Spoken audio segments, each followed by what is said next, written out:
Legal. Tá muito bom. Tá muito bom, muito bom, muito bom.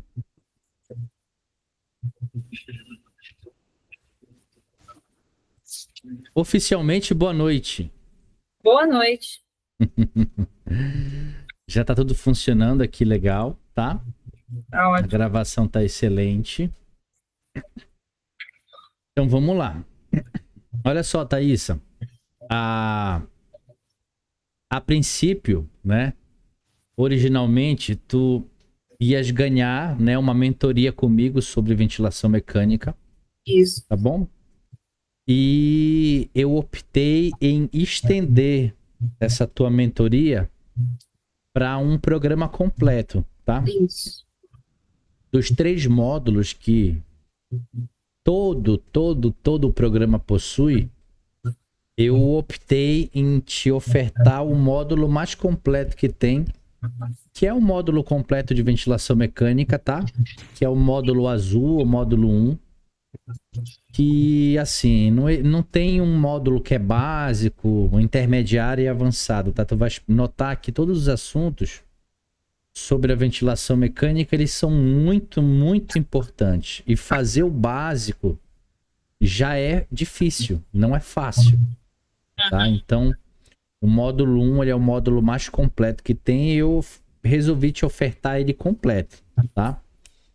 A gente vai fazer esse módulo completo aí para ver se eu consigo te roubar para terapia intensiva, tá bom? Tá ótimo. Beleza, antes de tudo, eu queria saber um pouquinho de ti, né? Eu queria ter um pouco, né, conhecer um pouco mais da tua experiência, né, no atual momento que você se encontra, qual que é o semestre que você tá, qual que é o teu foco e objetivo futuro e aonde que eu posso te direcionar da melhor forma possível para você estar colhendo o máximo de frutos aqui nessa mentoria, tá bom? Fala um pouquinho sobre você. Ah, tá ótimo. Bom, eu tô terminando a faculdade agora esse semestre, né? Já tô para me Final do formar. ano? É, graças a Deus. Tô para me formar. Quando eu vi o assunto, eu não fui para me aprofundar muito, né? Eu sempre fiquei mais focada em fazer pesquisa, coleta de mestrado. Então, é uma experiência assim que eu posso dizer que é bem básica mesmo. Agora que eu estou aprofundando, porque eu vou fazer um artigo que é sobre ventilação mecânica na disfunção diafragmática. E aí é isso, basicamente. Legal. A tua intenção após se formar é fazer o quê? Olha, a minha intenção é fazer fazer a pós e a especialização ou para residência, que eu estou escolhendo, e fazer o mestrado, que é o principal foco. Tá, então tu tens a vontade de traçar essa área de pesquisa futura, docência, pesquisa. Uhum.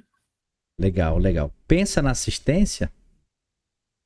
Penso, Porque tu sabe que se penso, tu passar na residência, né? É um treinamento assistencial e o melhor que tem, né? com certeza. O Vinícius já falou para fazer na UEPA. Legal, legal, muito bom. Então é isso, tá? Obrigado, tô muito feliz de estar com. Sempre é bom começar uma mentoria nova. É um método de ensino que tu vais vivenciar e no final eu vou querer teu feedback para saber como é que foi a tua experiência com a metodologia. E ela, Se for ser postado, eu vou me arrumar um pouquinho. calma, não tô nem falando sobre isso ainda. Mas no final eu quero que tu me dê esse relato, Tá bom. tá? Sobre uma metodologia, para ver o que você achou. É um método que eu utilizo, é muita metodologia ativa, então eu fujo bem do tradicionalismo. tá? Sim. Por isso que o programa, assim, de uma forma geral, ele é muito bem aceito. Geralmente, né, as pessoas que vêm fazer mentoria comigo me procuram para fazer, né? E é a primeira vez que tu ganhastes um sorteio e eu tô dando uma mentoria para alguém sorteado. Então eu sei que eu tenho que, de alguma forma, cultivar, né, esse sentimento em ti. E eu tenho certeza que vai ser uma experiência nova para mim e também vai ser nova para ti, tá bom? Eu adoro experiências novas. Vamos lá. Legal. Então vamos lá. Papel e caneta na mão? Boa, garoto. Muito bom. Então, olha só. A primeira coisa que eu vou fazer agora é compartilhar, tá? A minha tela. E aí você confirma para mim se o compartilhamento foi bem sucedido aí no teu dispositivo. Foi. Tá? Conseguindo ver legal? Tô. Aí pelo teu computador no Meet, tu vai ver que tem uns 3 pontinhos embaixo. E Sim. uma das possibilidades e funções que ele te dá aí é você escolher o tipo de layout que você vai utilizar, tá? Tem um dos layouts, ele deixa a apresentação em maior evidência. Tenta encontrar ele para mim aí, por favor. É o de tela cheia? Vai experimentando. Acho que é esse aqui, é. Tá bem É? grande. É, tá bem grande aqui. Ficou legal? Ficou. Pronto. Então esse aqui é o módulo, tá? Que a gente vai trabalhar. Vamos fazer ele completo, tá bom? Ele é um módulo que é um módulo totalmente deixa a pessoa totalmente preparado, né? Geralmente ele é direcionado para alunos em geral da área da saúde, médicos, enfermeiros, fisioterapeutas, tá bom? E a gente vai passar por tudo aí. Vou te deixar pronta. Ok? Tá ótimo. Então vamos lá. Primeira coisa que você precisa saber sobre a ventilação mecânica é que ela é um suporte de vida, tá? Ela não é um meio, né, de tratamento, de salvação. Não que ela não faça isso, mas unicamente ela é um suporte de vida. Então, o paciente que vai para ventilação mecânica, ele vai para que ele consiga ter uma oportunidade de passar por aquela fase mais difícil da doença dele, né? Tem um suporte de vida ali, e se ele passar por ela, assim que ele estabilizar, aí ele já começa a nos dar oportunidades de desmamar a ventilação, né? Retirar aos poucos o suporte ventilatório, e o nosso objetivo maior sempre é extubar esse paciente, manter esse êxito da extubação, tá? Então a ventilação mecânica é um suporte de vida, ela não é um salvador da pátria. Tá? Então, às vezes, a pessoa atribui muita responsabilidade na ventilação para tudo, né? Ah, o paciente morreu, foi por causa da ventilação. Ah, o paciente viveu, foi por causa da ventilação. Não, não é bem assim. Tá? Ela é um suporte de vida e ela faz parte de um tratamento, tá? Então, ela faz parte de um todo, ok? Ok. Sobre a ventilação mecânica, ela necessita de etapas. E quanto É. mais claras essas etapas tiverem na tua mente, mais difícil será você presenciar erros.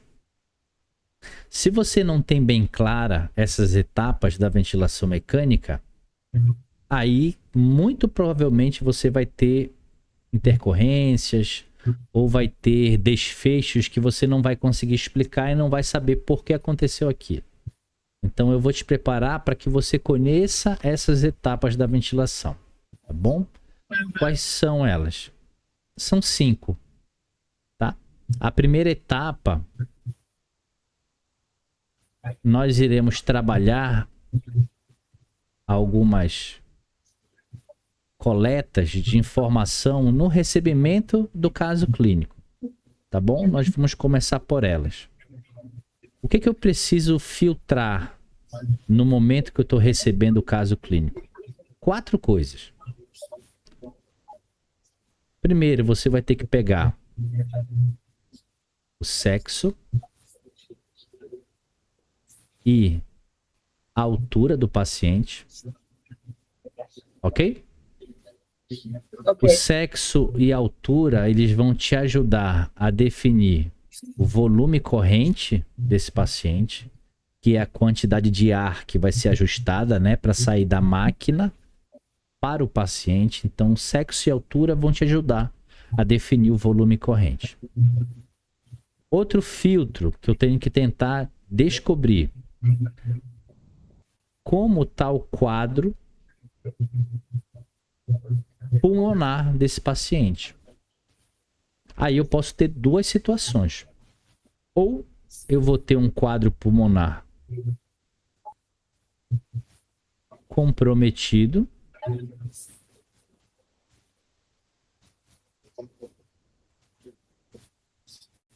ou não comprometido.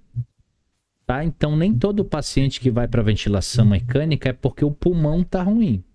Sim.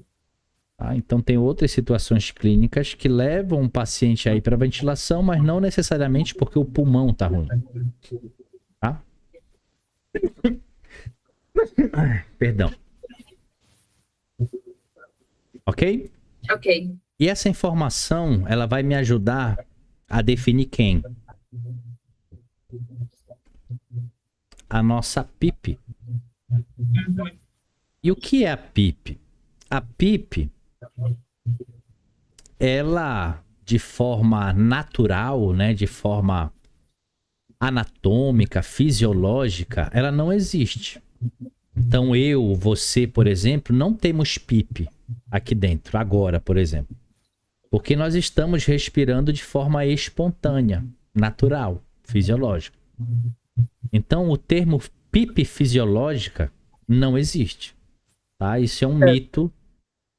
É um mito que é ainda propagado por algumas pessoas, mas isso é errado. Não existe PIP fisiológico. Tá bom? O que seria essa sigla? É uma sigla em inglês. O primeiro P é de pressão. A segunda letra aqui, que é o E, é de expiratória. O outro é de final, end, tá? E o último P de positiva, positive. Então seria pressão expiratória final positiva. Dependendo de quem traduziu, tu pode ter uma tradução assim, ó: pressão expiratória positiva final. Walter, fala mais fácil para eu entender. É simples. O ar vai entrar, o ar vai sair. Na hora que ele estiver saindo, o pulmão não fecha completamente, porque vai ficar lá no final uma pressão positiva para evitar com que o pulmão feche completamente. Então a principal função da PIP é evitar o fechamento pulmonar total, evitar o colapso pulmonar. Tudo bem? Uhum. O paciente que está em ventilação mecânica, ele precisa disso aqui. Porque a ventilação, ela é antifisiológica. Fisiologicamente, nós não precisamos de pressão positiva final para o nosso pulmão ficar aberto. A gente tem a nossa CRF. Se for uma expiração forçada, por exemplo, e tu eliminar o volume de reserva expiratório, mas vai persistir lá dentro o volume residual, que é impossível de você esvaziar. Vai ter ar lá dentro, preservando o pulmão um pouco aberto. Então, fisiologicamente, a gente tem mecanismos para manter isso saudável, como o próprio nitrogênio, tá? Que é um gás extremamente volátil e ele ajuda a manter a estrutura do alvéolo aberta. A gente tem a síntese de surfactante que diminui a tensão superficial. A gente tem um equilíbrio dinâmico entre a força do gradil costal de se expandir e a força de recolhimento elástico pulmonar. Elas ficam em equilíbrio ali, evitando os extremos, né? Tanto de expansibilidade quanto de desrecrutamento.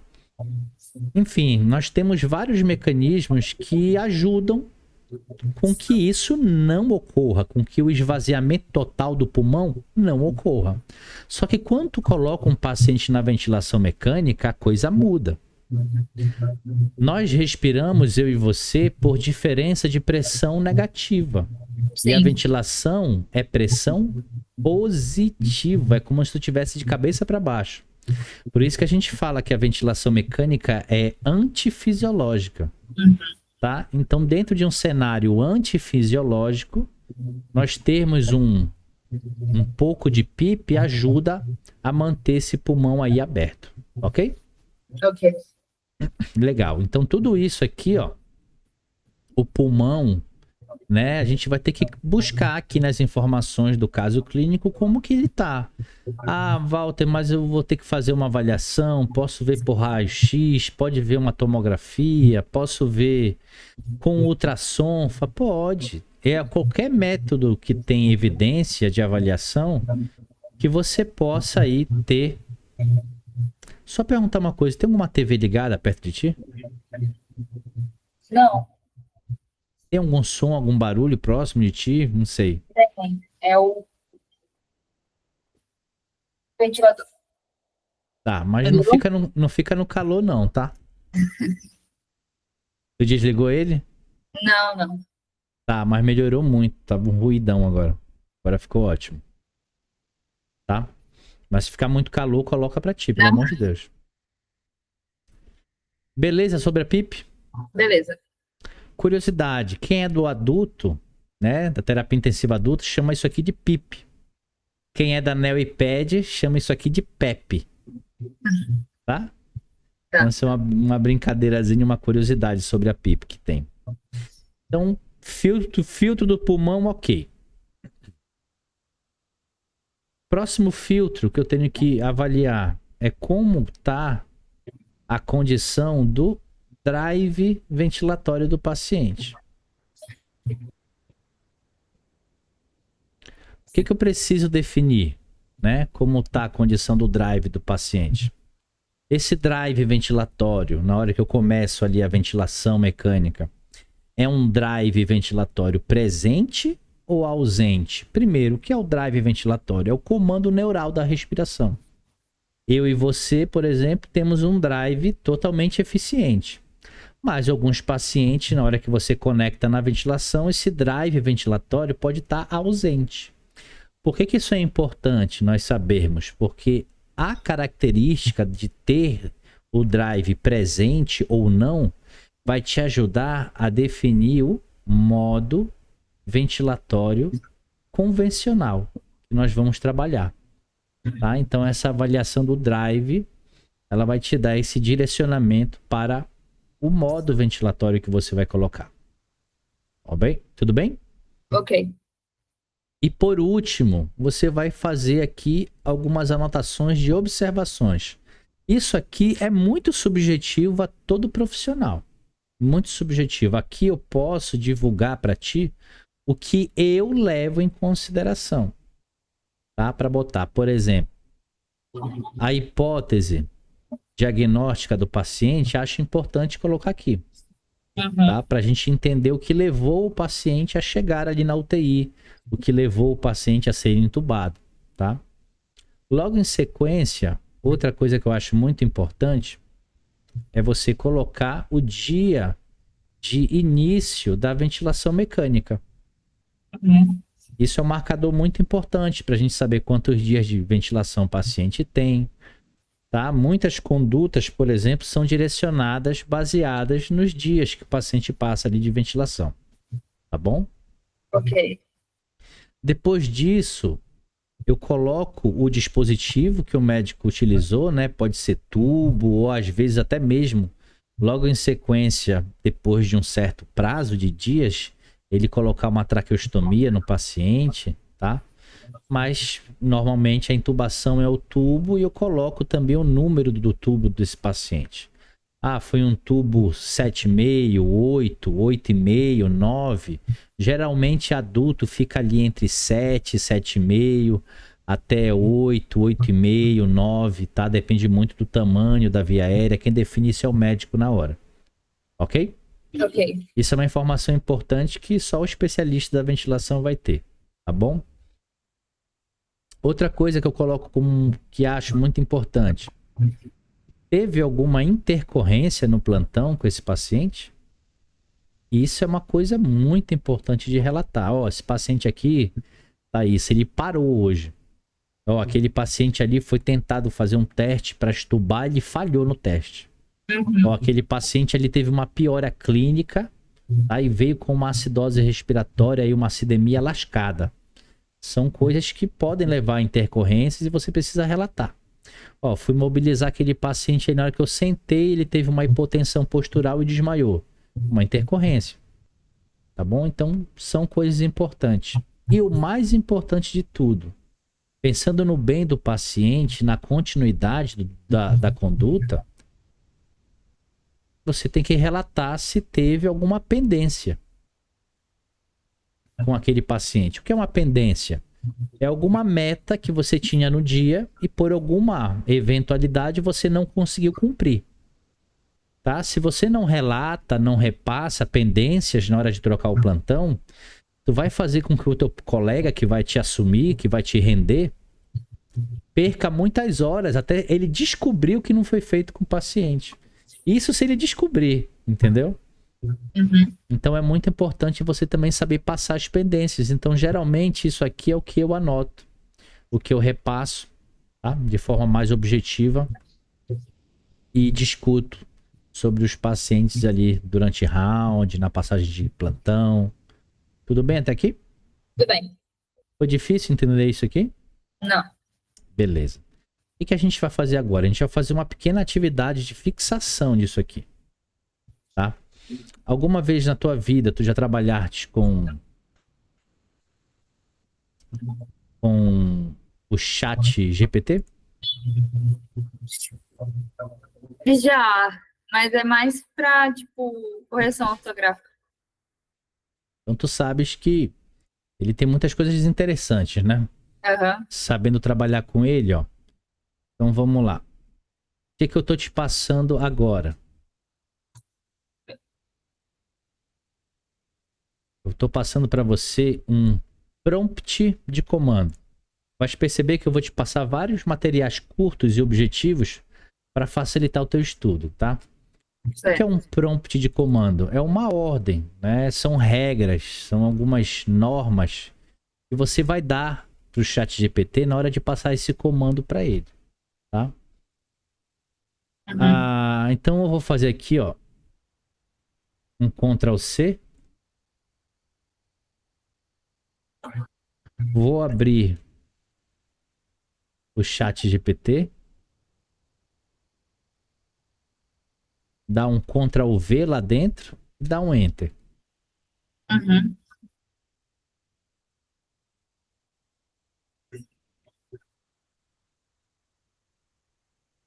Pronto. Começou a desenvolver. O que eu pedi para ele? De forma objetiva, eu pedi para ele montar um caso clínico, 3 eu acho, para ser preciso. Eu não lembro se é 1 ou se são 3, mas depois eu vejo aqui. E nesse caso clínico eu vou ter todas as informações necessárias para eu conseguir direcionar e individualizar a minha ventilação. Tá bom? Certo. O que ele vai fazer? Qual que é o caso? Eu não faço ideia. Tá? Não faço ideia. E é justamente isso que acontece na tua prática. Tu não faz ideia do paciente que vai passar pela tua porta. Por mais que tu receba o caso, por mais que tu veja ali a triagem dele, a evolução do médico, do enfermeiro, mas tu vai descobrir mesmo os detalhes do paciente na hora que ele vai chegar. Certo. Então a gente pegou aqui, ó, caso clínico.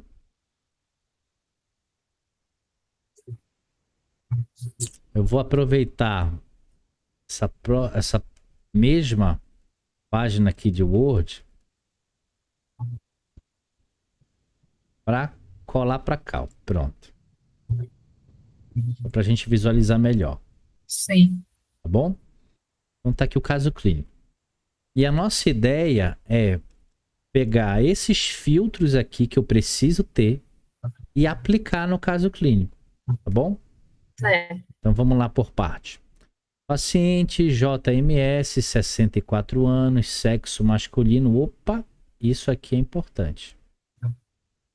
Pesa 82 quilos, o peso do paciente não importa pra gente, tá? Não importa o peso real do paciente para ventilação mecânica, mas a altura importa. Então tá Sim. aqui, ó. Isso aqui eram duas coisas que eu precisava aqui, sexo e altura. Então, Altura. ok, Aí já vai dar um marquei. volume corrente. Boa. Já deixei marcado aqui. Portador de hipertensão arterial, diabético tipo 2, há mais de 15 anos, estava em uso irregular de medicação. Tá? Foi admitido no pronto-socorro com febre alta, tosse estava com secreção purulenta, estava com dispneia progressiva e queda de saturação periférica. Chegou em insuficiência, tá aqui o motivo dele ter chegado lá. Já salvei aqui, ó. Chegou em insuficiência respiratória aguda, com uso intenso de musculatura acessória e confusão mental.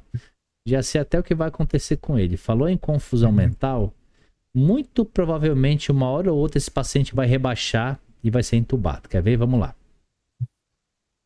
O diagnóstico provável na admissão foi pneumonia comunitária grave. Tá aqui, ó. Diagnóstico dele provável. Com evolução para a síndrome do desconforto respiratório agudo. Tá aqui.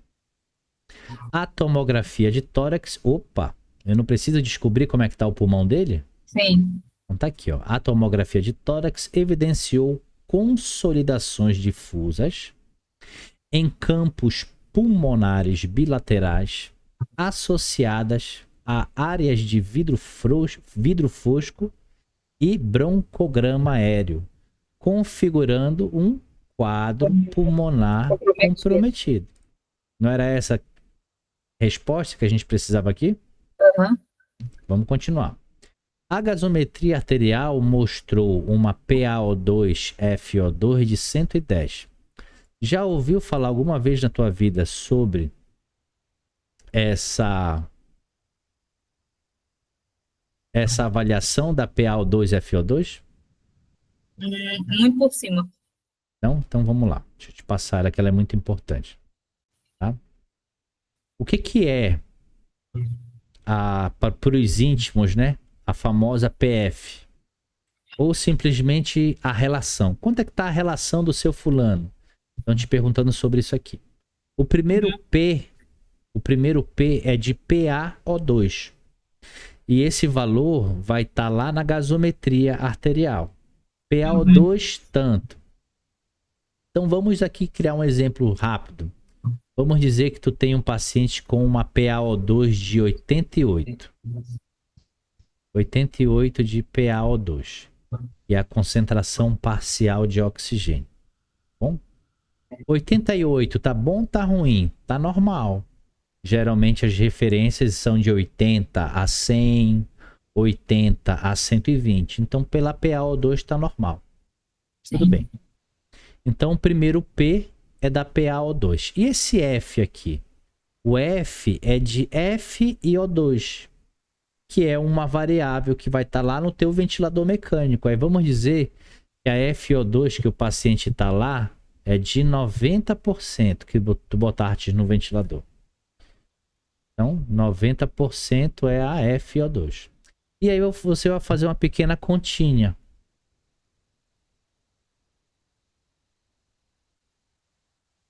Como é que funciona essa conta? Não é PaO2 dividido pela FiO2? Então, PaO2 88.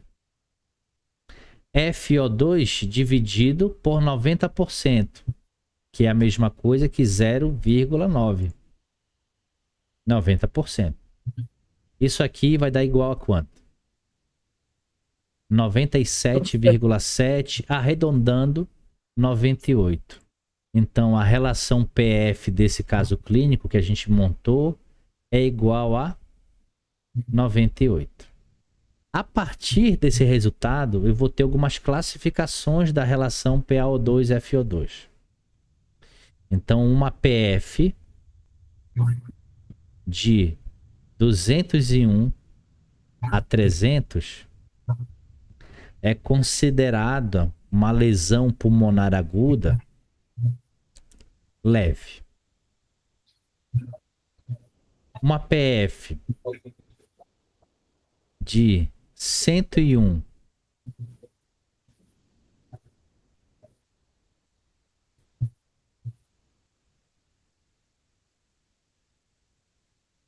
Na verdade, de 100 a 201. Tá? Deixa eu botar valores inteiros para não confundir. Até eu tô me confundindo. De 200 a 300 leve, de 100 a 200 moderado e menor que 100 um distúrbio grave. Então, o nosso paciente que está com uma PF de 98, por mais que a PaO2 seja normal, mas a relação dele é péssima. A relação dele é péssima, é gravíssima. Então isso é algo que é muito comum de nós avaliarmos na ventilação mecânica diariamente para todos os pacientes. O que eu preciso? De gasometria e da FO2 do ventilador. Olha quanto é que está essa relação dele aqui, 110. Seria qual nível de lesão pulmonar? Moderado. Moderada, quase indo para o grave, né? Está mais perto do 100 do que do 200. Ok? Inclusive, ele classificou como uma hipoxemia grave já. Tá? Além disso, ele deu algumas informações da gasometria, que ela veio com uma acidose respiratória descompensada com esses valores aqui, ó. Uhum. Tá? Então, vamos pegar aqui esses valores.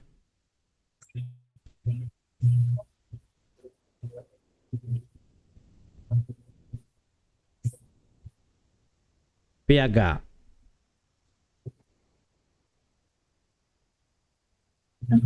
pH de 7,24. Esse pH aqui tá baixo. Deixa eu fazer umas setinhas. Uhum. PaCO2 de 62. Isso aqui tá alto. Um HCO3, que é o bicarbonato, de 26, né? Então tá normal. E ele não falou aqui de PaO2, não aqui pelo menos, nem da saturação arterial. Só deu essas informações. Uhum. Então aqui eu tenho uma acidemia, que é quando o pH é baixo. E aqui eu tenho uma acidose respiratória, que é quando o PCO2 é alto. Então, se eu tenho uma acidemia, é porque alguma acidose está provocando. Qual é a acidose que está provocando essa acidemia? A respiratória. Tá? Então, aqui eu tenho uma acidose respiratória. Beleza. Exames laboratoriais revelaram leucocitose com predomínio, bababá, PCR alta, bababá, função A renal, pneumonia, basicamente. tudo compatível, né? Durante a avaliação inicial, o paciente, apresentou drive ventilatório ativo. Isso aqui era uma coisa que a gente estava atrás, não era? Uhum. Já salvei aqui. Evidenciando por esforços inspiratórios visíveis e assincronia com oxigenoterapia em alto fluxo. Porém, devido à fadiga intensa e deteriorização clínica, evoluiu para intubação orotraqueal e ventilação mecânica invasiva de urgência. Ok? Ok. O que parece que esse drive ventilatório aqui dele estava desincronizado no momento que ele estava utilizando o alto fluxo, não na ventilação mecânica invasiva. Daí ele entrou em insuficiência, né? Entrou em fadiga, teve deteriorização clínica e depois que ele evoluiu para intubação. Então, não deu nenhuma informação a mais, então bora presumir que na hora que intubou, o drive ventilatório dele estava ativo. Tudo bem? Ok. Show de bola? Show de bola. Então vou tirar o zoom agora daqui. Tá? E tu tá percebendo que nessa imagem aqui ficou manchada, não foi? Com alguns algumas áreas amarelas.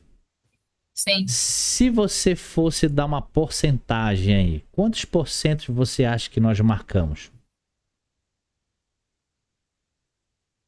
Os 20? Olha, tu foi bem generosa. Mas vamos considerar 20%. Então tu estás querendo me dizer que para eu iniciar a minha ventilação mecânica, tá? Isso aqui, ó. Eu preciso mais ou menos de 20% de toda a informação do caso clínico?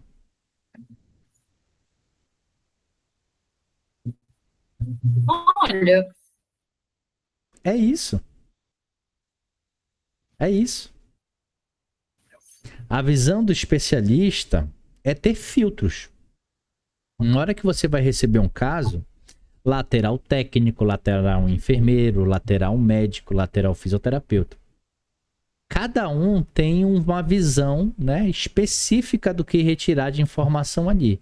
Eu estou falando que todo o resto não é importante? Não. Essa gasometria aqui dele, por exemplo, tu acha que é importante para a gente iniciar a ventilação sim. mecânica? Claro que não. Claro que não. Sabes por quê? Imagina uma pessoa que tá com dúvida se vai começar um namoro. Tá com dúvida. Por que ela tá com dúvida? Porque o ex dela, não o atual tentante, né? O ex dela fez ela sofrer demais. Tu acha justo a nova pessoa que tá tentando assumir um relacionamento com ela pagar pelos erros de antigos relacionamentos dela? Não. Então eu não posso basear a minha ventilação mecânica em gasometrias onde o paciente não teve a oportunidade de ser trabalhado por mim. Essa gasometria aqui, por exemplo, ela foi coletada na triagem. Ele já começou a ser ventilado aqui? Não. Tu já avaliou esse paciente? Já individualizou os parâmetros ventilatórios para ele aqui? Não. Então eu não posso tomar como base isso aqui. Algumas pessoas fazem isso, elas cometem um erro de se impressionar com a gasometria no momento que ele está em insuficiência respiratória e na hora que coloca na ventilação já se antecipar em tentar corrigir isso aqui. Às vezes o simples fato do paciente ir para a ventilação mecânica, a gasometria já se resolve por si só. Tá? Então ela é importante sim no contexto geral, mas para eu iniciar a ventilação mecânica não. Eu preciso só de 20% das informações como você mesmo atribuiu. Ok? Ok. Show de bola. Legal. Tem um aplicativo que é muito bom, até recomendo todo mundo utilizar. Ele chama-se PhysioTools.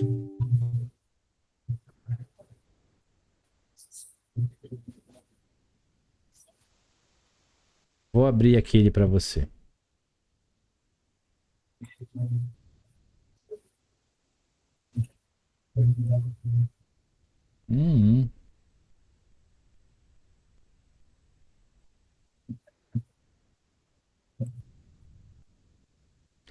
Só mexer aqui no celular que tem horas que ele quer, tem horas que ele não quer. Enfim. Não era para isso estar acontecendo. Peraí. Sem problemas.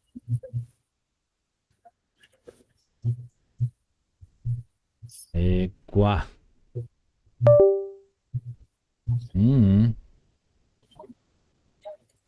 Joadinho você, hein, garoto.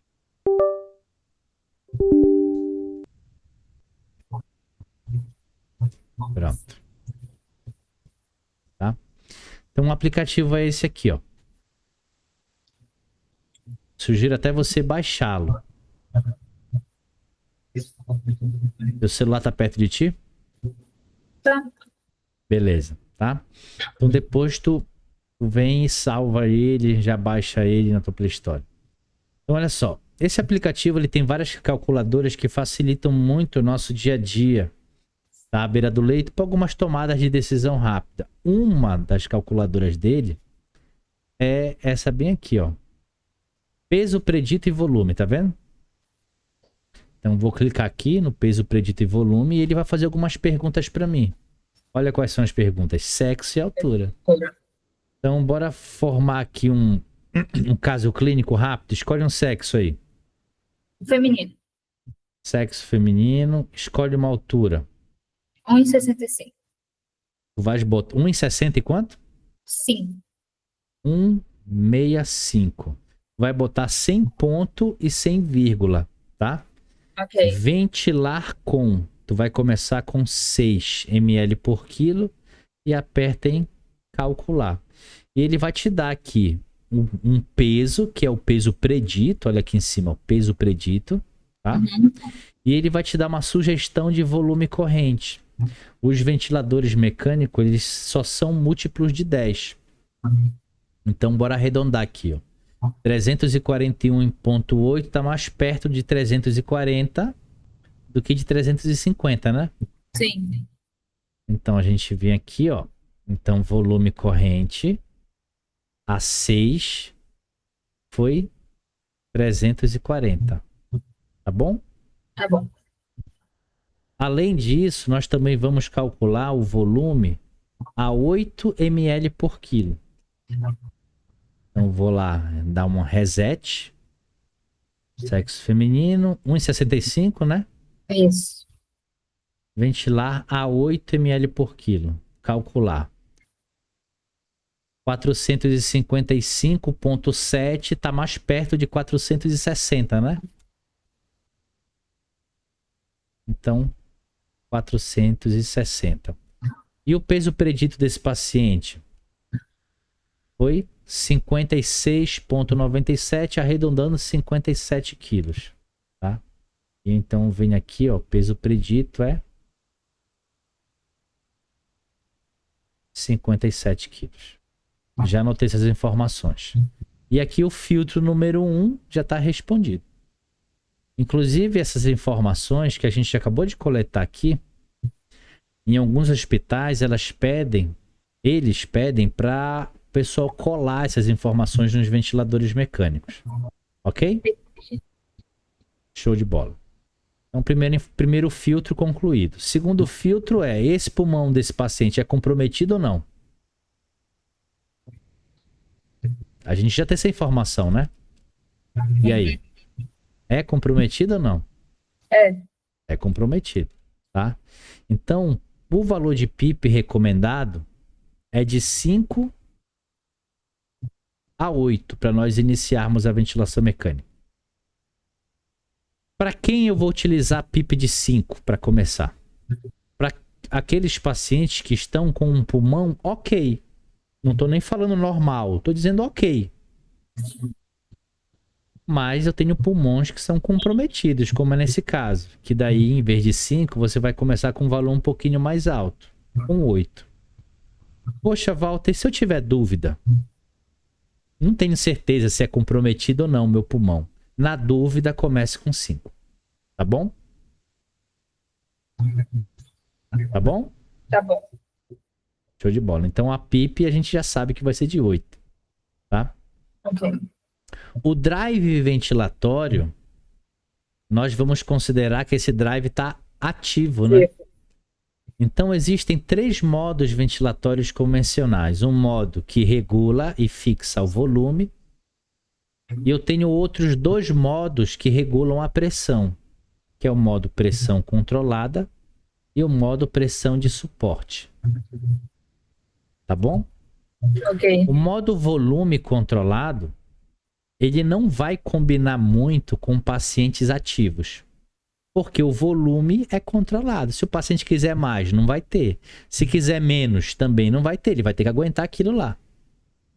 Então, geralmente, o paciente ativo não combina muito bem com modos a volume. Mas ele combina com os modos a pressão, porque os modos a pressão deixam volume livre para ele. Então, essa característica do drive ventilatório dele vai te direcionar para qual dos 3 modos ventilatórios convencionais você vai utilizar. Tu achas que esse paciente está grave ou está estável? Tá grave. Então, se tu tem um paciente que não vai curtir muito o modo a volume, e se ele tá grave, é arriscado deixar ele no modo pressão de suporte, que é um modo onde a máquina ajuda menos o paciente, sobra quem? Convencional. Pressão controlada. Tá? Então é desse jeitinho que tu vai selecionar e direcionar a escolha do modo ventilatório inicial. Conseguiu acompanhar legal aqui? Conseguiu acompanhar? Sim. Por último, vamos anotar aqui nossas observações, né? Vamos fazer junto? Então lá, vamos lá. As observações. Então, é um paciente que pegou uma pneumonia comunitária, evoluiu com insuficiência respiratória aguda, provável diagnóstico de SARA ou SDRA. Foi iniciada a ventilação mecânica dele hoje, dia 2/9, no plantão noturno da Thaísa. Teve alguma intercorrência, Thaísa, com ele? Teve que ele não reagiu bem lá à oxigenoterapia. Tá, mas assim, isso levou ele para intubação. Sim. Mas o ato em si de intubar e tal, Não. o teu plantão, teve alguma intercorrência? Não. Ok, então tu coloca aqui, ó, sem intercorrências. Teve alguma pendência da tua parte, alguma coisa que era para ser feita e tu não conseguiu fazer com ele? Não. Sem pendência. E acabou. Então tu percebe que olhando isso aqui, toda a tua ventilação mecânica, toda, tá completamente toda mapeada aqui para você. Toda mapeada para você. E tu acreditas, tu não vai acreditar, na verdade, se eu te contar uma coisa. Alguns profissionais preferem não receber o caso. Preferem descobrir na hora ali que o paciente chegar e ver meio que as coisas ali no momento. Então imagina só, se tu consegue fazer tudo isso aqui, ó, antes do paciente chegar, as informações já vão estar lá para ti no sistema. Se tu consegue mapear a tua ventilação, fica muito fácil para desenvolvê-la depois. Ok? Ok. Foi difícil fazer isso? Não. Do jeito que eu passei aqui pra ti, tu acha que é uma coisa que é exercitável no dia a dia pra você estar fazendo? Todo dia um caso desse aqui, só pra pegar essa dinâmica de anotar? Sim. Vê que é totalmente possível de ser feito, né? Sim. Legal. A etapa 1 foi concluída. A etapa número 1 foi concluída. Deixa eu tirar essa etapa 1 daqui. Deixa eu jogar ela pra cá. A etapa 1 foi concluída. Tá? Agora a gente vai entrar na etapa número 2. Certo. O que a gente faz na etapa número 2? Nós vamos botar em prática um checklist. E existem vários checklists, tá bom, Thaísa? Existem vários checklists durante a prática intensivista. Vários. Checklist para tal coisa, checklist para outra coisa, checklist para procedimento, checklist de segurança. E esse aqui é outro checklist.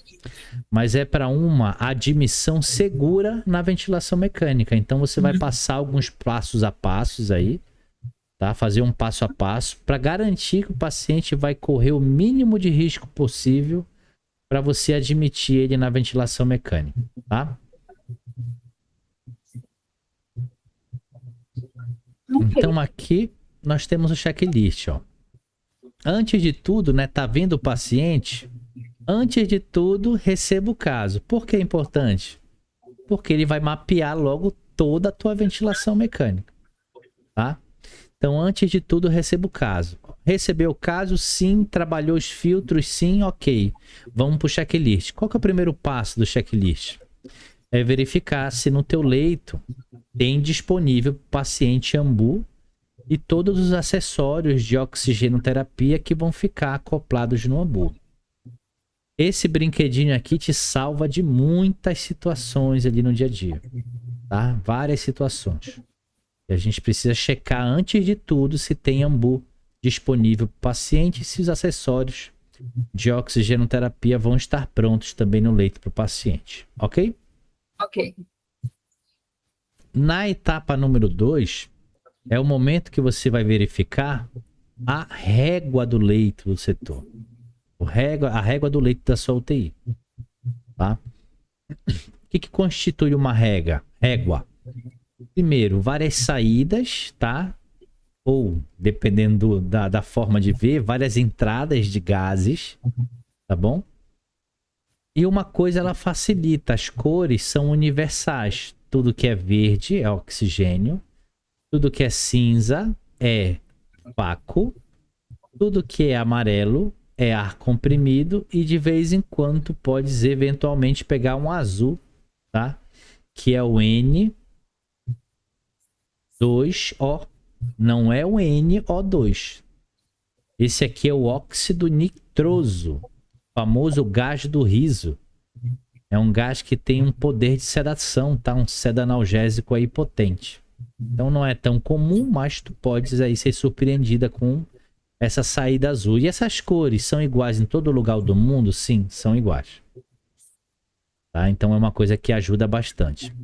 Além das fontes, né, de gases, tu tens várias entradas com voltagens diferentes. Isso é outra coisa muito importante que o fisioterapeuta tem que saber. Para você não correr o risco de botar um equipamento seu ali conectado, né, no paciente e errar a voltagem, tu correr o risco de queimar em um equipamento de alto custo, tá? Então sempre é bom estar ligada, tá? Nessa voltagem que está sendo ali direcionada, tá bom? Para tu conectares aí o teu ventilador mecânico, teu ventilador de portátil, tá? Nas voltagens adequadas. Aqui eu tenho um outro exemplo de régua já com alguns dispositivos acoplados. Então aqui eu tenho um umidificador, um fluxômetro de O2, tá? Por que eu sei que é de O2? Porque é verde, não é verdade? Aqui ao lado eu tenho uma macronebulização, que é um sistema de oxigenoterapia de baixo fluxo. Aqui eu tenho um frasco cinza, então já sei que é um frasco de vácuo, um frasco de aspiração. Aqui ao lado um outro frasco de aspiração, mas amarelo. Então é um frasco que utiliza o ar comprimido, né, como fluxo. E aqui ao lado uma coisa bem comum, bem difícil de nós vermos. Outro umidificador com um fluxômetro mais amarelo. É muito raro isso aqui. Geralmente os umidificadores e fluxômetros são verdes, tá? Eles utilizam oxigênio. Esse aqui está utilizando o ar comprimido como fluxo, como fonte de gás. Alguma dúvida até aqui? Não. Passo número 3. Não tenho como não me preocupar com aspiração se eu tiver um paciente em ventilação no meu setor. Então, se você tem um paciente, né, em ventilação mecânica ou potencialmente grave para ir para a ventilação, eu não posso abrir mão de me despreocupar com isso aqui, muito pelo contrário. Então eu tenho que ter montado no meu leito de UTI que eu vou receber esse paciente o frasco de aspiração, tá? E aí eu vou ter tanto verde, amarelo quanto cinza. O melhor de todos é o cinza, que o vácuo não causa dispersão de aerossóis, tá? Os demais sim. E eu tenho que entender como é que é o fluxo, né, de reposição e de solicitação ali de kits de aspiração. Eu não posso ter pacientes em ventilação mecânica e no meu setor não tem nenhum kit para eu aspirar os pacientes. Tá? Eu tenho que manter essa permeabilidade via aérea e de uma hora para outra o paciente pode ter um tamponamento lá rolhoso, tá? Ficar sem respirar e não tem material para tu aspirar o paciente. Então é um risco muito grande. A gente não pode falhar nisso. Tudo bem? Na etapa número 4, no passo número 4, é o primeiro momento que eu olho para o meu ventilador mecânico. E só agora eu vou me perguntar e me apresentar para ele e descobrir como é que ele funciona. A maioria dos ventiladores, como esse aqui da Tecmi, na região de trás, é o local que você vai conectar as mangueiras dos gases. Aqui, por exemplo, ó, tem uma mangueira verde e outra amarela, que é como esse ventilador pede para funcionar. Walter, eu posso ser surpreendida por algum outro ventilador que seja diferente? Pode. Os mais modernos, por exemplo, não precisa mais você acoplar essa mangueira amarela aqui. Ele pede apenas a verde. E aí você vai botar apenas a verde aqui e apenas conectar a verde lá, na régua. Os mais antigos vão pedir as duas mangueiras, tanto a verde quanto a amarela, né? Tanto o O2 quanto o ar comprimido. E você depois vai lá, conecta no O2 e no ar comprimido. Tudo bem? No passo número 5, depois de conectar, você vai abrir as válvulas de pressão, ou válvulas redutoras, ou manômetros. Então, os manômetros regulam as pressões e tem um número mágico que você tem que abrir e regular. O número mágico é o número 5. Não é a zona que ele marca aqui, ó, entre o 3 e o 4.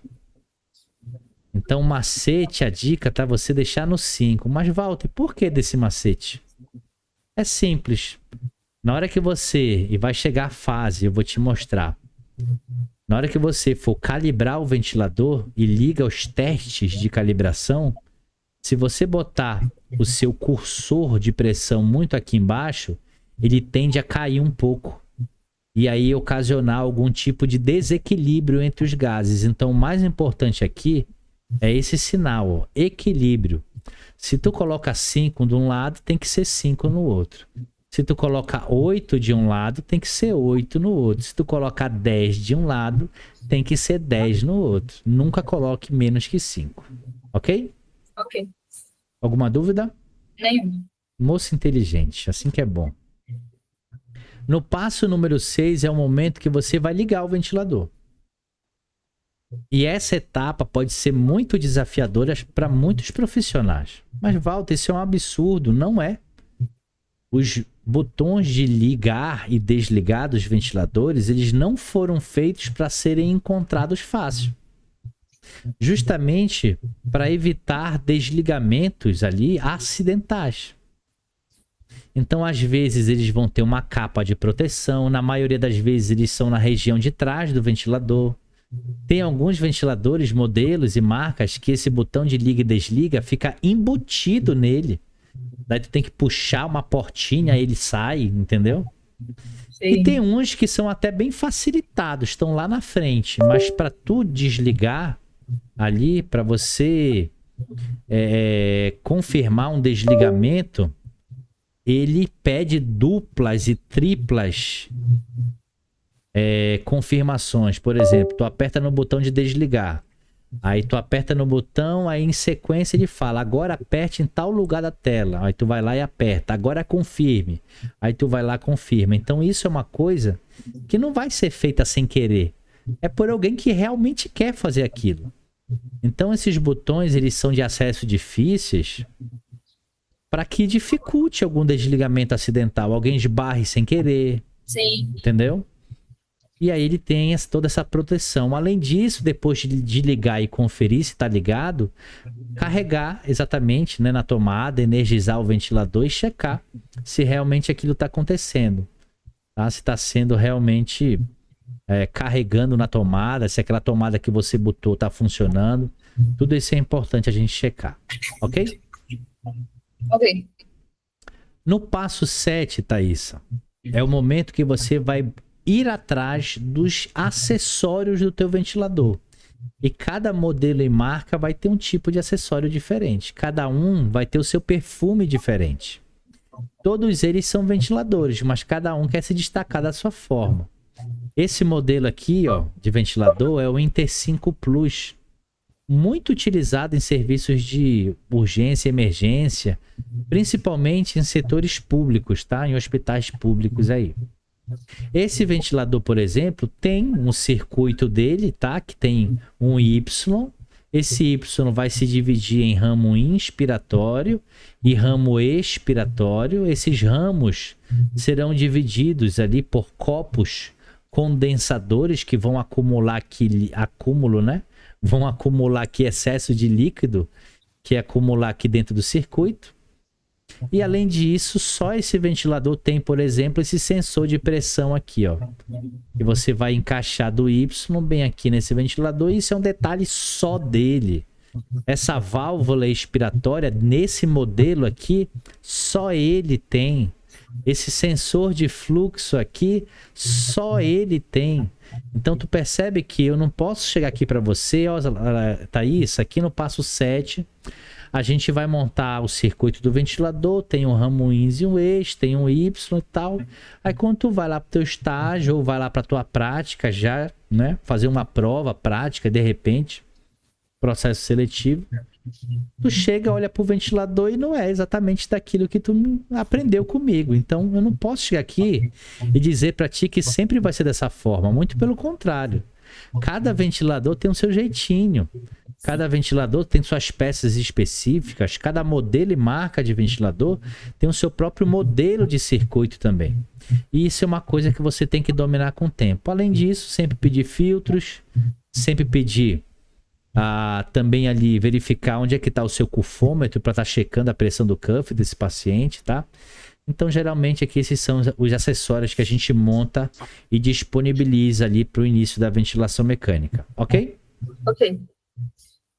No passo 8 é o momento que você vai fazer o teste do ventilador, e ele é muito importante.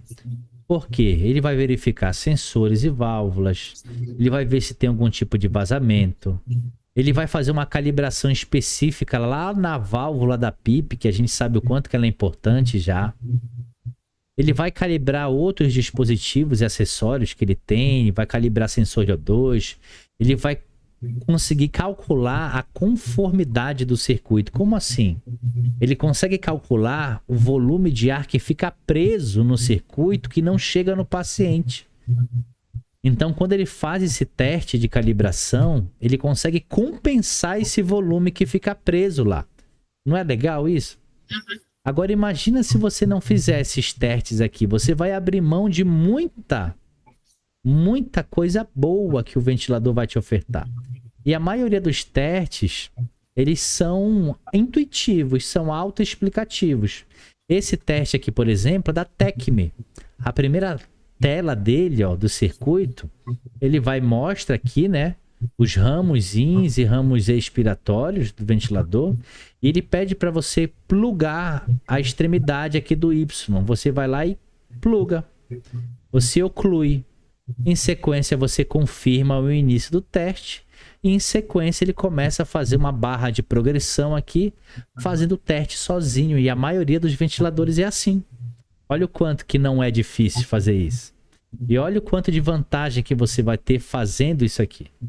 E você acredita que tem muito profissional que não faz os testes de calibração do ventilador antes de iniciar a ventilação mecânica? É um absurdo, né?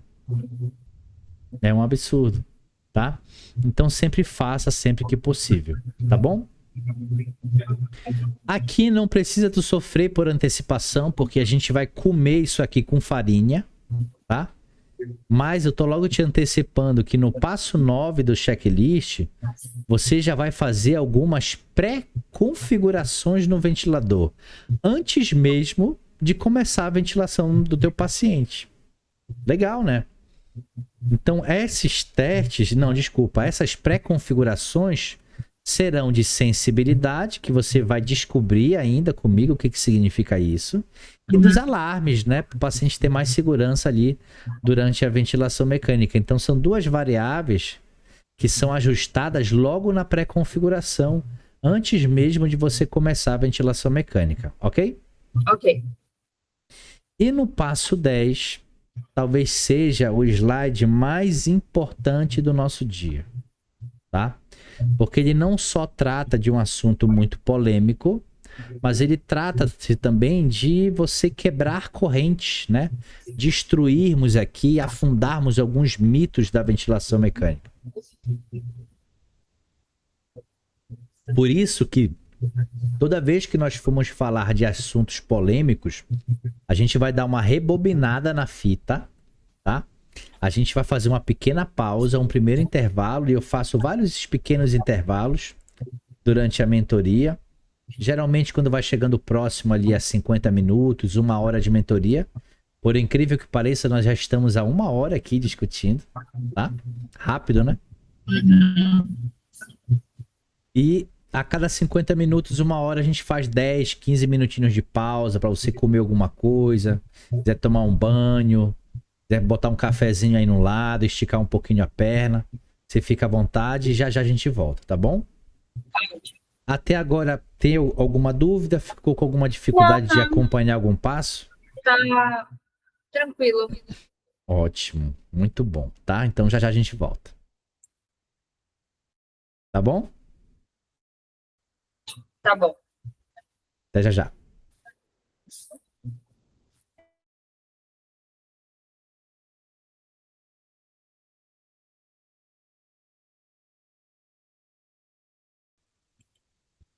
Voltei aqui a gravar. Compartilhar aqui de novo minha tela.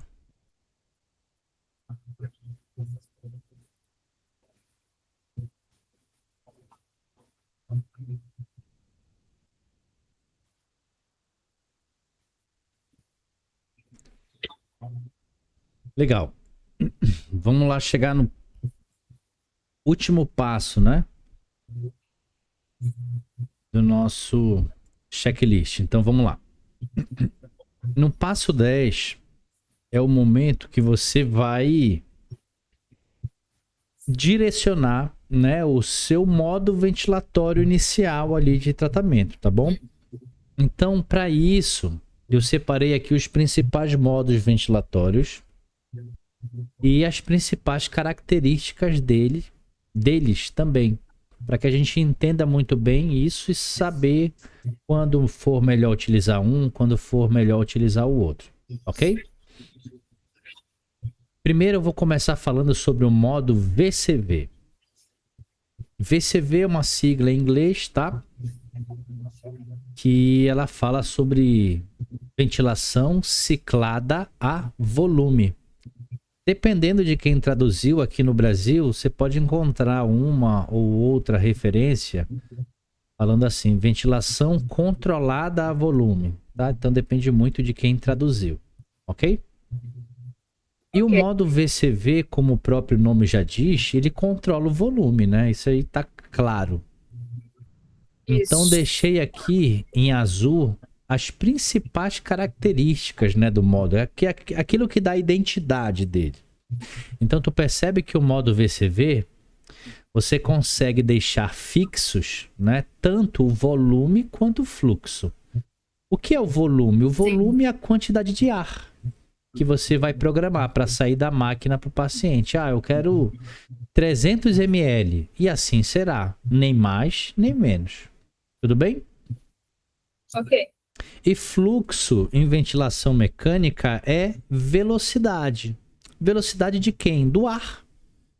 Imagina que você tem um copo de 500 ml. Não cabe mais que 500. Vai ser 500 sempre, tá? Mas tu podes encher esse copo mais rápido ou mais devagar. Não vai mudar os 500 ml. Mas a velocidade você pode mudar. Então o modo VCV ele te permite controlar também a velocidade. São características interessantes, não são? Só que alguém vai ter que pagar o preço para isso aqui ser verdadeiro. Quem é que paga essa conta? É a pressão. Tá? Por isso que nós chamamos que no VCV a pressão ela é livre. Mas, Walter, como é que funciona exatamente essa questão da pressão ser livre? Olha só. Pensa que você tem um caminho aqui, tá? Um trajeto. Esse caminho está livre. Não tem nada impedindo ele.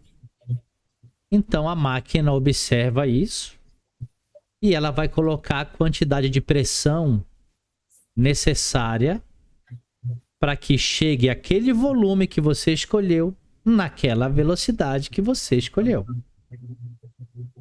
E assim vai se manter. Aí vamos dizer que no meio desse caminho, o paciente já começa a acumular secreção.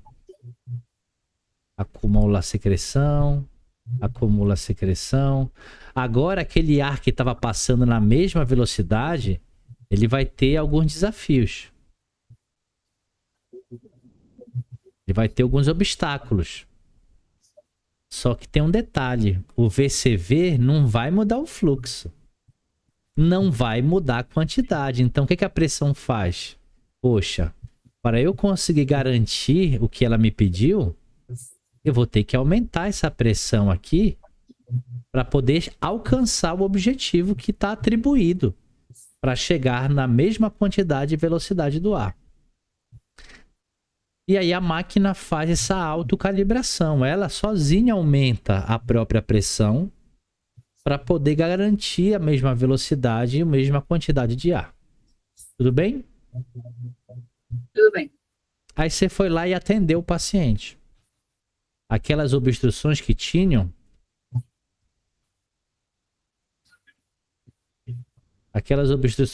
no caminho, sumiram. E aí a pressão percebe que isso aconteceu. Automaticamente o ventilador volta a baixar a pressão, porque agora não tem mais necessidade de tanta pressão assim, já que não tem mais resistência para o ar passar. E isso a máquina faz sozinha. Então a pressão, ela sempre vai mudar de acordo com influências, de acordo com fatores ali que estejam atrapalhando ou não essa fluidez para o ar passar. Não significa que toda hora, e às vezes as pessoas se confundem por causa disso. O gráfico de pressão, já já você vai ver. Ele tem esse formato aqui, em VCV. Aí o pessoal acha que uma hora ele vai ser baixo, uma hora ele vai ser alto. Uma hora vai ser baixo, uma hora vai ser alto. Uma hora vai ser mais alto, uma hora vai ser mais baixo. Não, não é desse jeito. Não é porque a pressão é livre que ela vai ficar dançando na tela do ventilador. Não, ela só vai modificar se tiver ali algum fator necessitando que a máquina mude a pressão dela para garantir a mesma quantidade e velocidade do ar. Ok? Ok. O problema desse modo aqui é que ele não vai dar muito certo para pacientes que participam da ventilação, para pacientes que são ativos. Por qual explicação? Simples. Caso o paciente queira um pouquinho mais de ar, ele não terá. Caso ele queira um pouco menos, ele também não terá. Tá, vamos dizer que ele se conforma.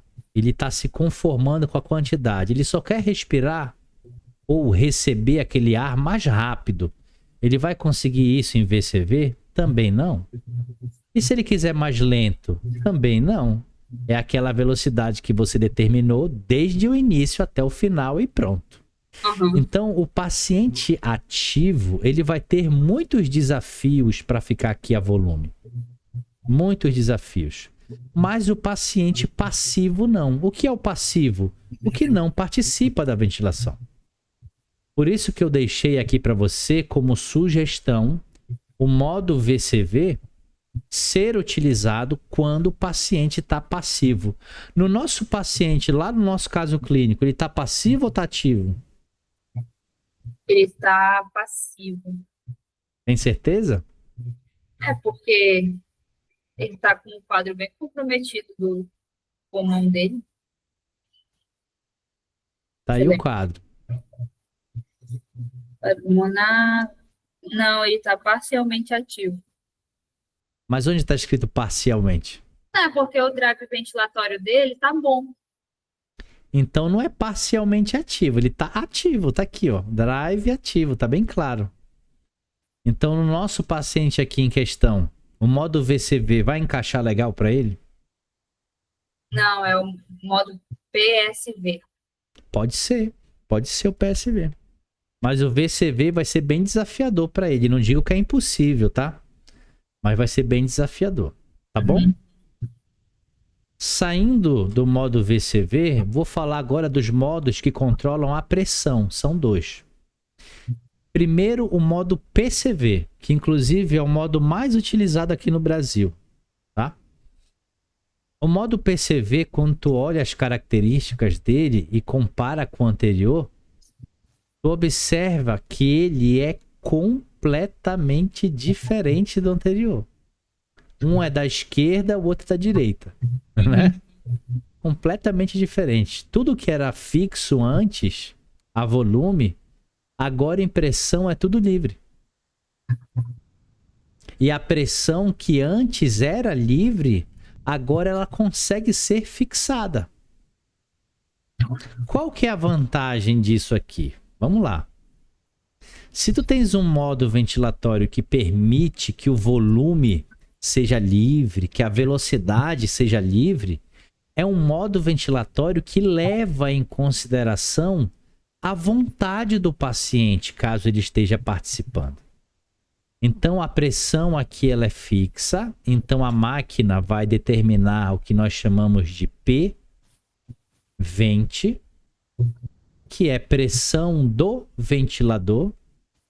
Se o paciente quiser participar da ventilação, ele vai exercer a PMUS, que é a pressão muscular, e a máquina vai somar esse esforço, essa vontade do paciente com a pressão dela.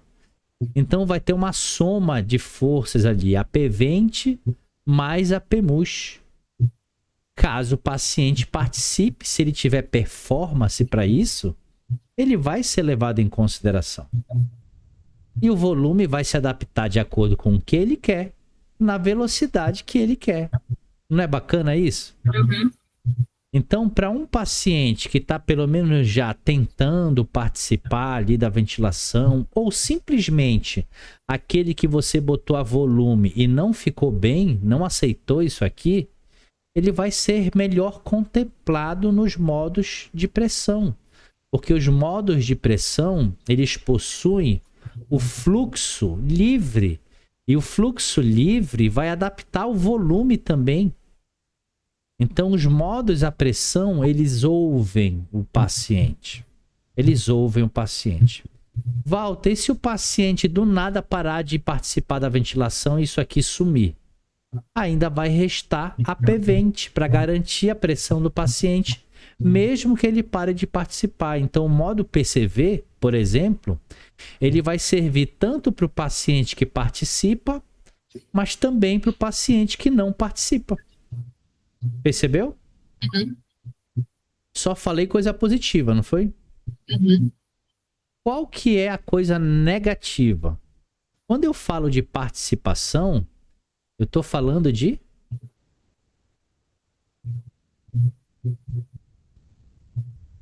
performance. Eu estou falando de performance. E se esse meu paciente não ainda for performático? Se ele tiver numa condição clínica ainda muito grave, se ele tiver um quadro pulmonar muito comprometido, se ele tiver um pulmão mais rígido, um pulmão funcional pequeno, uma complacência do sistema respiratório muito diminuída, ou uma resistência de vias aéreas muito aumentada por alguma condição clínica dele, será que ele vai conseguir ter performance para poder ludibriar e superar essas dificuldades? Muito provavelmente não. Então, se o teu paciente tiver muita dificuldade pouco performático, se tiver uma complacência ruim, uma resistência ruim, ele vai ter muita dificuldade para gerar volume suficiente em modos de pressão. Então vamos falar em pontos positivos e pontos negativos dos modos de pressão a geral. Ponto positivo dos modos de pressão é que se o paciente tiver performance, ele será ouvido. Pontos negativos do modo de pressão. Se o paciente tiver uma mecânica ruim, isso aqui vai ser muito ruim para ele. Então você vai ter que avaliar ponto a ponto, critério a critério. Ok? Ok. Beleza. Por isso que eu deixo aqui como sugestão o modo PCV para quando tu tens um paciente parcialmente ativo. É aquele paciente que você tentou volume, não deu certo. Você colocou a pressão, porque ele ainda estava parcialmente ativo. Ora ele entrava, ora ele não entrava na ventilação. Então tu vê que é um drive ventilatório que não está chumbado, não está encostado, não está passivo. Em alguns momentos ele fica passivo, em outros ele participa. Então é um modo que vai conseguir se adaptar melhor a essa característica do paciente, ok? Quando ele estiver parcialmente ativo. Isso aqui são apenas sugestões, tá? E o modo PSV? Olha só os dois. Sim. Eles são muito parecidos. Até a característica gráfica, quando você for aprender, você vai perceber o quanto que eles são semelhantes. Mas tem uma coisa que difere um dos dois. Se eu botar em volume controlado, existe uma variável lá que se chama frequência respiratória. Eu posso escolher uma frequência para o paciente. Sim. Se eu estou em modo PCV, pressão controlada, eu também posso escolher e determinar uma frequência mínima para o paciente. Mas quando eu estou em modo PSV, isso não existe. Não existe esse botão frequência respiratória em PSV. Aqui o paciente tem a obrigação de performar. Ele tem que estar com um drive ventilatório, por exemplo, totalmente ativo. Totalmente ativo. Ok? Ok. Pontos positivos e negativos, os mesmos do PCV. Positivo é o modo que melhor se adapta ao paciente que está ativo na ventilação, deixa o paciente mais livre para controlar a ventilação, isso é muito bom. Inclusive é o modo que a gente tem que buscar o mais rápido possível para evitar todos os comprometimentos de perda de massa magra, tá? Hipotrofismo diafragmático, enfim. Mas tem os mesmos pontos negativos do PCV. Se a mecânica pulmonar não tiver boa, ele vai ter muita dificuldade para gerar volume aqui. Ok? Ok. Show de bola. A gente vai fazer uma atividadezinha de fixação agora, só para eu ver se tu pegou bacana isso daí, tá? Ok. Então vamos lá. Vamos dizer que eu tenha um paciente que está passivo. Essa é a única informação, tá? Qual ou quais modos ventilatórios eu posso utilizar com ele? PCV. PCV, tá certo. Só? E o VCV. Muito bom. Por que qualquer um dos dois? Simples. Os dois eu tenho frequência respiratória para atribuir. Os dois têm isso. Sim. Tá? Show de bola.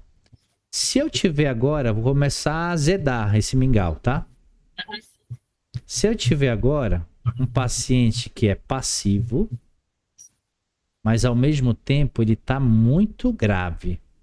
E quando eu falo grave, eu estou sendo bem generalista, tá? Grave do estado geral, clínico, tá com uma mecânica ventilatória ruim, tá bom? Quadro geralzão, tá ruim de tudo. Quais ou qual modo ventilatório eu posso utilizar com ele? VCV. VCV? Só ou mais algum? Acho que só, porque ele tá totalmente grave. Muito bem, muito bem. Excelente. Modo VCV. Se eu tiver agora um passivo, mas é um passivo que está estável já. Qual ou quais modos ventilatórios eu posso utilizar com ele? Estável como? Estável da forma geral também, clinicamente normal, estabilizando, quadro pulmonar já ok, mecânica boa. E aí? Mas está passivo. Ele pode ir pro PCV. Muito bom. Muito bom. Tá? Muito bom. Vou azedar mais. Tá acertando demais já. Se tu tiveres um paciente agora que é ativo, qual ou quais modos ventilatórios eu posso utilizar? Eu posso utilizar PSV. PSV. Ou Só? nenhum, né? Nenhum modo? Como é que ele vai respirar então? Não, tipo assim, se ele tá. Olha, se ele tá totalmente ativo, só esse PSV. Beleza. Quer dizer que o paciente, quando está ativo, o modo PCV não vai responder a ele o que ele quer? Ué, mas se ele tá ativo, tipo. Se ele tá bem ativo, se ele tá com a mecânica boa, se ele tá. Isso é especular. Eu não dei essa informação, eu só falei que ele está ativo. A única informação foi essa. Eu quero que tu me diga por que o PCV não vai conseguir encaixar no ativo. Por causa da frequência. Tá, me explica Porque melhor. a frequência no PSV não tem. Então, não é uma coisa que eu posso controlar. No PCV, eu controlo essa frequência. Se meu paciente está ativo, para que eu vou estar controlando a frequência dele se não está sendo necessário? Entendi. Entendi. É um ponto de vista interessante, tá? Mas uma informação que tu ainda vai aprender comigo. O paciente, ele pode disparar o ciclo em todos os modos. Então, se eu boto, por exemplo, uma frequência respiratória programada de 12, a máquina vai garantir isso para ele. Mas caso o paciente esteja com um drive dominante e ele tem a própria frequência respiratória de 14, essa frequência de 12 não vai atrapalhar ele. Ele vai ter autonomia. Tá? Eu vou te antecipar essa resposta aqui. Um paciente ativo, se for essa única informação, pode ficar em qualquer um dos dois modos de pressão. Porque os dois modos têm o fluxo como? Livre ou fixo? Fixo. O fluxo nos modos de pressão, ele é livre. Tá? Então, você ter um fluxo livre é a mesma coisa que eu disser para ti, que esses modos escutam o paciente. Então, só pelo drive ventilatório, pode ser qualquer um dos dois modos de pressão. Assim como aqui em cima, só pelo drive ventilatório passivo, pode ser qualquer um dos dois modos de controle, PCV ou VCV. Ok? Ok. Então, só analisando o drive, pode ser qualquer um dos dois, porque ambos têm um fluxo livre. Ambos vão escutar o paciente. Se tu tens agora um ativo, eu falei que eu ia azedar, né? Se tu tens agora um ativo, mas é um ativo que está grave, qual ou quais modos ventilatórios você pode utilizar? O PCV. Acabou de responder? Sim. Show, muito bom. PCV, muito mais prudente. Se tu tem um paciente muito grave, ele não vai performar adequadamente em PSV para ele ter tanto controle assim. A mesma coisa que tu colocares uma pessoa para dirigir um carro sem habilitação e sem experiência. Ela pode sair com o carro, chegar lá no destino? Pode acontecer. Mas as chances de ter um problema no caminho são muito grandes, não são? Então, Quando tu vem e volta para Belém, tu vem de carro? sim, Tu vai dirigindo? não. Quem é que dirige para ti? Geralmente o meu tio ou o Antônio, a gente vem muito pra Belém, assim. Tu tens habilitação? Tem. Mas por que tu não dirige? Porque eu não gosto de pegar a estrada pra cá. Tu não te sente confortável, né? Não. Pois é, mas se tu tiver uma necessidade de vir dirigindo, tu não vai ficar apreensiva? Vou, Mas mas eu. vai. Pode ser que tu chegue bem aqui, espero sempre que sim. Mas pelo teu desconforto, não pode ser propício a ter algum tipo de problema, acidente, alguma coisa? Sim. Pois é. Então, o paciente ativo, mais grave, por prudência, é melhor deixar em PCV. Porque caso afunde esse drive ventilatório, lembra que o PCV tem frequência garantida e vai conseguir segurar o paciente. Ok? Ok. Agora, se tu tens um paciente ativo e ele está totalmente estável, qual ou quais modos ventilatórios você pode utilizar? PSV e o PCV. Aqui o PCV não. Ele está ativo Aham. e está estável. Tá bem do pulmão, tá bem clinicamente. Por que eu vou botar um modo assistido controlado aqui? Aqui ele tem habilitação e tem experiência. Por que eu não vou deixar ele dirigir o carro? Entendeu? Isso aqui você não encontra na literatura. Muito pelo contrário. A literatura não nos ajuda em nada a compreender as individualizações dos modos ventilatórios convencionais. Nada. Muito pelo contrário. Sabe o que ela fala? Que não há diferença de desfecho. Mas eu não estou preocupado só com desfecho. Eu estou preocupado no melhor direcionamento para o sincronismo do meu paciente.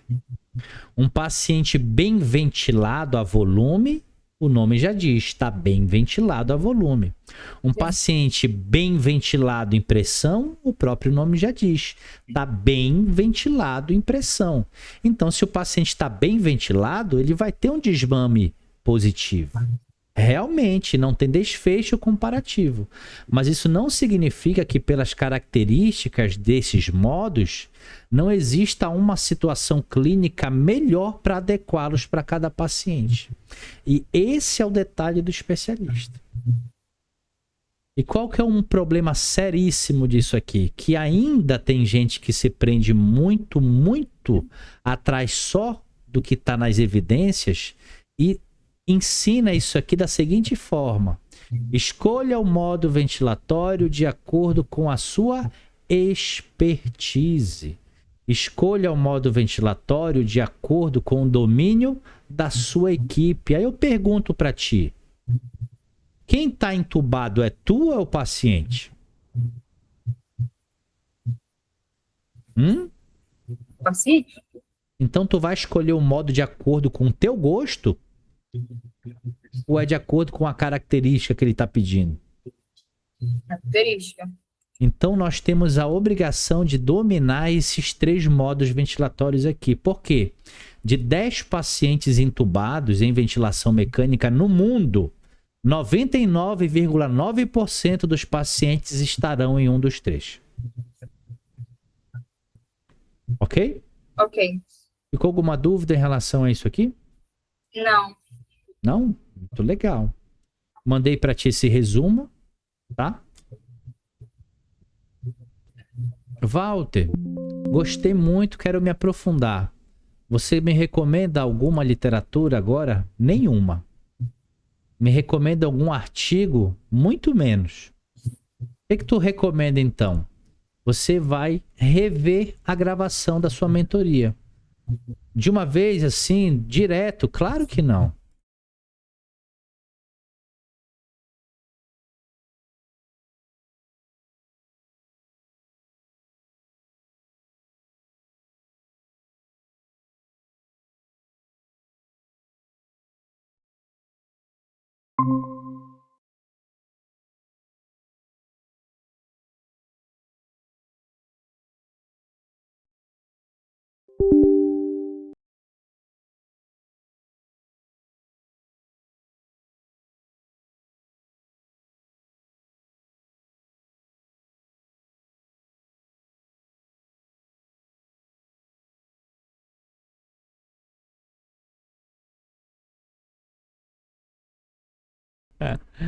Pronto, voltamos. Então, olha só. O que eu te sugiro? Só ver a gravação. Tá? Tô te Sim, mandando alguns materiais de apoio. Vou sim. te mandar alguns alguns esquemas mais resumidos, né? De alguns pontos importantes da mentoria. E nós atingimos o nosso objetivo de hoje, tá? A nossa meta de hoje que você foi muito bem, tá bom? Muito Foi muito obrigada. bem. Para quem ainda tem dúvida, tá? Acho que tu pode se tornar uma excelente intensivista. Quem sabe? Quem sabe, né? Quem sabe? Agora no final da nossa mentoria, tu vai receber um link exclusivo de toda essa gravação. Ok. Ela vai subir em uma conta ali fechada, tá? Do YouTube. Só tu vai ter acesso a essa conta, tá? Você vai conseguir acessar essa aula sempre que necessário. Esse documento seu é vitalício. Você não vai perder nunca Ai, que esse bom. investimento aqui. Mas tu só vai conseguir acessar do teu dispositivo que tiver logado o teu e-mail, Certo. tá bom? Por exemplo, se alguma pessoa, sei lá, roubou de ti o link, né? E tentar acessar a página, ela vai ser bloqueada e vai chegar uma notificação no meu e-mail, tá? E temporariamente tu fica bloqueada também. Então, sempre que tu for acessar a gravação, a aula, acessa de um dispositivo que esteja logada a tua conta de e-mail do YouTube, Ok. ok? Show de bola. Show. E aí, qual foi a tua primeira experiência com a mentoria? O que tu achaste do método? Sentiu muita diferença? Já tinha tido uma mentoria Não, anteriormente? isso que eu ia te falar. Eu nunca tive uma mentoria. Não? Não, nunca tive uma mentoria. Assim, eu E aí? gostei bastante da experiência. Acho que eu adoro ter novas experiências, principalmente nas áreas assim do curso que eu não sou muito próxima, porque vai saber, né? E eu gostei bastante. Eu vou te confessar que ventilação mecânica, hospitalar, intensiva, o que quer que seja, não é minha praia, mas eu consegui entender o que é um ponto bem positivo, que significa que a metodologia da mentoria é boa, que é quando o aluno consegue entender. Então, eu adorei. Que bom, que bacana, tá? É, desse ritmo que a gente tá, acho que em mais 2 encontros tu finalizas todo o módulo completo, tá? Esse módulo inicial. A gente vai ver bastante coisa ainda. Hoje nós vimos apenas 2 etapas das 5, né? Então vimos a etapa 1, que é o caso clínico, vimos a E o etapa check 2, que é o checklist, né? E uhum. anota aí aonde é que nós vamos iniciar a nossa próxima mentoria. Nós iremos iniciá-la no módulo não, na etapa 3, que é a etapa de parâmetros, tá bom? Nós vamos iniciá-la, ok? Ok. E junto com os parâmetros, vamos também abordar algumas bases. Escreve, por favor, para mim isso. Beleza? Beleza. Show de bola. Bora marcar o nosso dia? Bora sim. Deixa eu ver aqui. 18. Eu acho que dia 23, tá bom? 23 dá. É, Mesmo horário? mesmo horário. Via. Thaísa. Cadê o Sté? Tá dormindo com ele ainda? Tô. Tô. Módulo 1. Vou botar aqui às 18 horas pra gente ir conversando, tá? Ok. 18 horas é ruim pra ti? Eu acho que 18h30 fica melhor. Tá. Pronto.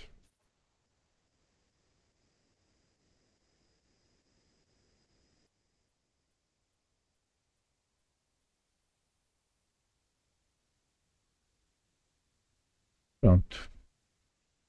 Acho que é isso. Tá fechado já aqui.